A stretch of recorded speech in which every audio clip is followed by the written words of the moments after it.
Shalom kekasih Kristus. Hari ini kembali kita dapat melekat dalam hadirat Tuhan. Doa dan harapan saya agar saudara dalam keadaan sehat, bahagia, dan sukacita selalu. Mari awali dengan berdoa. Bapa yang baik, terima kasih buat waktu dan kesempatan yang Kau berikan dalam kehidupan kami hari ini, di mana hari ini kembali kami dapat mendengarkan renungan yang disampaikan. Biarlah seluruh isi hatimu Engkau memperbaiki iman dan percaya kami, agar Engkau terus mengalirkan nutrisi rohani yang menghasilkan buah-buah kehidupan dalam keimanan kami, sehingga hidup kami lewat pikiran, perkataan, dan perbuatan terus mempermuliakan nama-Mu. Terima kasih Tuhan, ini doa kami dalam nama Tuhan Yesus. Amin. Melekat dalam Tuhan bertema jangan tinggalkan Tuhan. Mazmur 73 ayat 25, demikian firman Tuhan. Siapa gerangan ada padaku di surga selain Engkau? Selain Engkau tidak ada yang kuingini di bumi.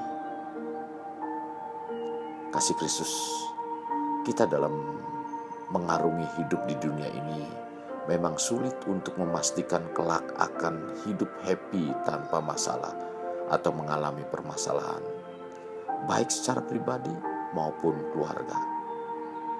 Masalah yang dihadapi dalam kehidupan biasanya dapat datang dari hal-hal kecil sampai pada hal-hal besar, hal yang buruk bahkan sampai penuh guncangan, sehingga berdampak pada iman yang menjadi lemah dan tidak lagi dapat melihat kebaikan-kebaikan Tuhan. Kondisi apapun yang dialami oleh kita, hendaknya jangan tinggalkan Tuhan. Percayalah, Tuhan tidak pernah tinggalkan kita. Mazmur mengingatkan kita, bersyukurlah kepada Tuhan sebab Ia baik. Bawasannya untuk selama-lamanya kasih setianya. Tercatat dalam Mazmur 106 ayat 1. Tuhan mengendaki supaya kita senantiasa mengingat-ingat kebaikannya dan mengucap syukur dalam segala hal, entah dikala suka maupun duka, sedih ataupun gembira. Kasih Kristus, nats pembacaan dalam Mazmur 73 ditulis oleh Mazmur Asaf, menceritakan pergumulan dan pengharapan yang dialaminya. Asaf mengungkapkan kecemburuannya kepada orang-orang fasik karena hidup mereka sepertinya tidak ada kesakitan, tidak mengalami kesusahan, sepertinya selalu mujur, bertambah kaya, bahagia, tanpa penderitaan, padahal hidupnya begitu congkak dan menentang Tuhan. Pemazmur Asaf merasa sia-sia mempertahankan hati yang bersih untuk hidup benar, walaupun mengalami ujian yang berat setiap hari. Tercatat dalam Mazmur 73 ayat 14. Pemazmur Asaf merasa percuma mempertahankan hidup benar.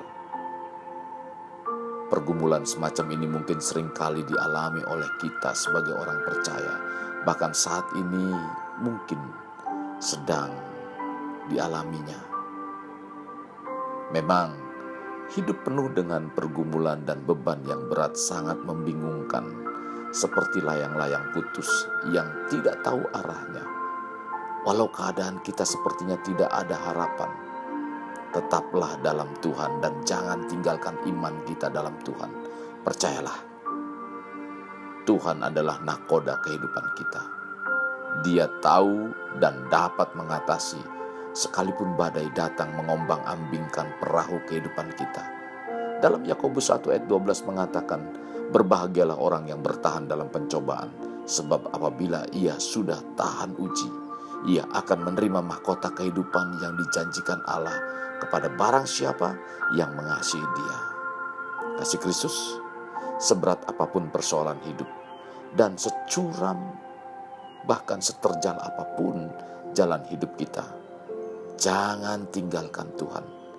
Ingat, iblis membujuk dan mempengaruhi iman kita melalui keindahan, kesenangan dan kebahagiaan dunia yang hanya sesaat dan semu, di mana akhir dan ujungnya mengalami penderitaan kekal. Lukas 9 ayat 25 mengatakan, apa gunanya seorang memperoleh seluruh dunia, tetapi ia membinasakan atau merugikan dirinya sendiri. Bila kita sudah masuk dalam jebakan atau jebak iblis, kita akan selalu terjajah, dipermalukan, dipermainkan iblis. Iblis dapat menyamar seperti malaikat terang, mungkin akan terlihat sukses, bahagia, dan mendapat harta yang berlimpah.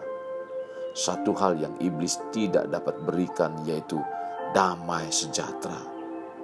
Damai sejahtera bukan damai yang semu seperti dunia.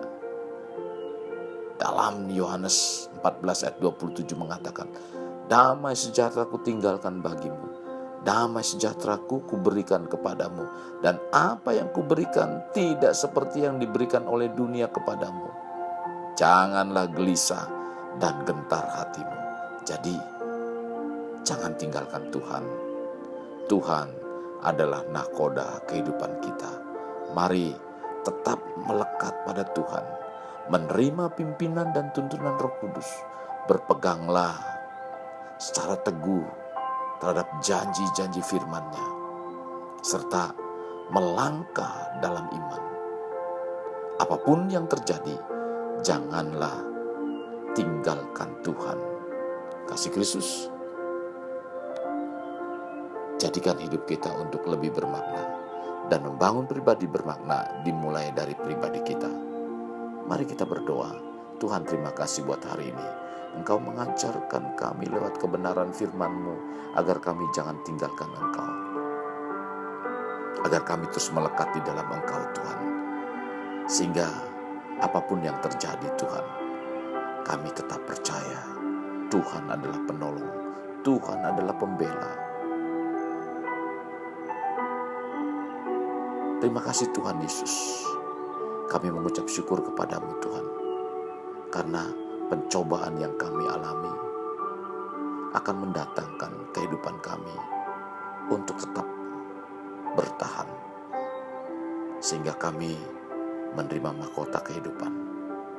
Terima kasih Tuhan, ini doa kami dalam nama Tuhan Yesus kami berdoa. Amin. Kasih Kristus, mari kita akhiri dengan mengendahkan kedua tangan kita.